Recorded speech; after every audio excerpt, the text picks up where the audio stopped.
Bong Joon-ho, en son sınıf savaşını bir benzetme yaptığında, onu hareket eden bir metaforun cehennemine yerleştirdi, donmuş bir dünyanın etrafında sonsuz bir şekilde dönen bir tren, yolcuları zenginlik ve statüye göre arabalara bölünmüş, yalnızca yanal devrimle elde edilen yukarı doğru hareketlilik. Güney Koreli yönetmenin çılgın ve ustaca yeni filmi Parasite, o kadar sansasyonel bir ortama sahip değil, çoğunlukla şık ve modern bir banliyö evinde, tamamı yüksek tavanlarda, paslanmaz çelik tezgahlarda ve duvarlar yerine pencerelerde geçiyor ve içindeki zarif iç dekorasyonun reklamını yapıyor. Ancak burada da açık bir sınıf hiyerarşisi var, önden arkaya değil yukarıdan aşağıya, yatay yerine dikey olarak çalışır. Ve distopik bir arcade kavgacısı değil, bir tür çarpık üst kat alt kat hikayesini izliyor olsak da, Parasite, Snowpiercer ile aynı lokomotif hızıyla, her yeni kapının arkasında bekleyen birçok kıvrım ve dönüşle ilerliyor. Başlık göz önüne alındığında, Bong'un ayak parmaklarını tekrar bilim kurguya daldırdığını, hatta belki de mükemmel kükreyen canavar filmi The Host'un gecikmiş bir takibini yaptığını varsayabiliriz. Ama buradaki tek parazitler insan. Her neyse, bazıları zengin bir gence ders veren rahat bir işe girmek için üniversite diploması numarası yapan 20 yaşındaki Ki-woo'yu böyle tanımlayabilir. Kesinlikle paraya ihtiyacı var. Ne de olsa Ki-woo, babası Ki-taek ile sıkışık bir bodrum katında yaşıyor. Annesi Jung-suk ve yetişkin kız kardeşi Ki-jang. Geçimlerini sağlamak için ucuz bir pizza şirketinin kutularını katlarlar.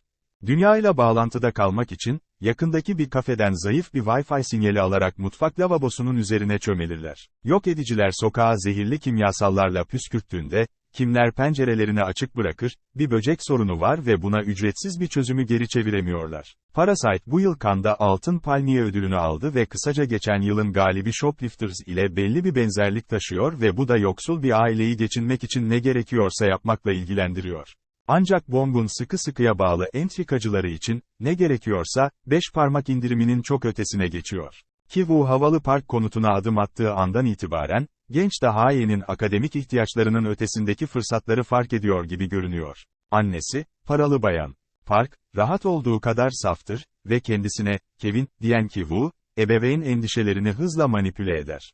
Kısa süre sonra kız kardeşi, zengin ailenin coşkulu ilkokul çağındaki oğlu da Song'un hayali travmanın üstesinden gelmesine yardım etmeyi vaat eden bir sanat terapisi uzmanı, Jessica, kılığına giriyor. Ve bu bir şekilde işe yaradığında, kimler maaş bordrosundaki diğer bazı yerleri boşaltmak için komplo kurmaya başlar. Zaten aile şoförü ve uzun süredir Kahya tarafından işgal edilenler.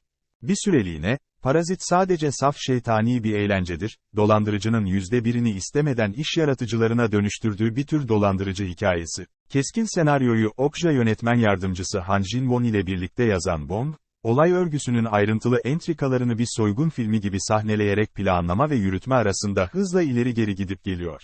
Kimler titizlikle belgeler hazırlıyor, diyaloglarını yazıyor ve prova ediyor ve bir benzin özelliklerini öğrenmek için sahte araba alışverişine çıkıyorlar. George Clooney ve çocukları tüm zekalarını kullanarak umutsuz dolandırıcılar olsaydı Ocean's 11 neye benzeyebilirdi? Kazançlı istihdamı güvence altına almak için.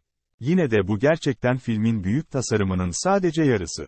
Ortaya çıkan komplikasyonlar hakkında çok fazla şey söylemek, yarıda kalmaya başladığı büyük sürprizleri bozabilir. Bong, elbette, her zaman dolambaçlı bir tür simyacı olmuştur. Filmleri, cinayetin korkunç bir şekilde çözülmemiş polis usulü anıları gibi, zag yapmalarını beklediğinizde sık sık zikzak yapar. Ancak Parazit sadece heyecan verici bir şekilde öngörülemez değildir.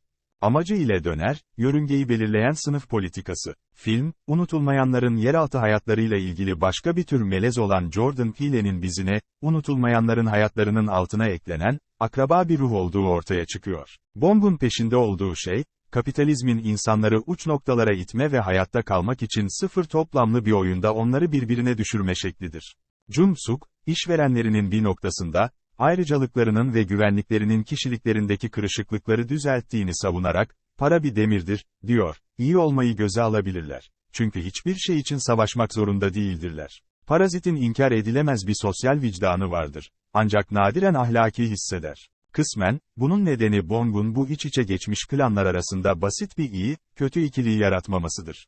Ailenin kaygan kararsız patriği de dahil olmak üzere Parklar, kötü niyetli olmaktan çok düşüncesiz ve göz kırpıyor, tam olarak karikatür burjuva domuzları değiller. Ve kimler azizlerden veya işçi sınıfı azminin asil amblemlerinden uzaktır, hani halkına yerleşmelerini sağlamak için kullandıkları hoş olmayan sabotaj taktiklerinin yanı sıra, ki Wu ile lise öğrencisi arasında gelişen dengesiz romantizm de var, filmin oldukça gerçekçi oynadığı iğrenç bir unsur. Belki Parazit, bir şapa dönüşemeyecek kadar çılgınca eğlencelidir. Görüntü yönetmeni Hong Yeon-pyo ile tekrar çalışan Bong, görüntülerini o kadar virtüöz bir güvenle işliyor ki, Hollywood gişe rekorları kıran filmlerin büyük çoğunluğunu utandırıyor. Bu filmde izleyiciyi inançsızlıkla baş döndürücü bırakacak kadar iyi diziler var, filmin lüks banyo sarayında saklanmak için çılgınca bir kapışmayı içeren biri, komik ve tırnak ısırıcı bir şekilde şüpheli arasında baş döndürücü bir ip üzerinde oynuyor. Parazit, vidalı saçmalıktan şiddetli bir şekilde sarsılmamış gerilime, trajedi gibi bir şeye pürüzlü bir yolu keser bu, geniş tür yelpazesinde bir roller coaster yolculuğu olan Bond Special'dır. Yine de geride kalan, son varış yerinin melankolik soğukluğu ve filmin Jones'lara ayak uydurma hayali hakkında söyleyecekleri. Onları yenemediğinde ya da onlara katılamadığında, aşağı inmekten başka gidecek bir yer var mı?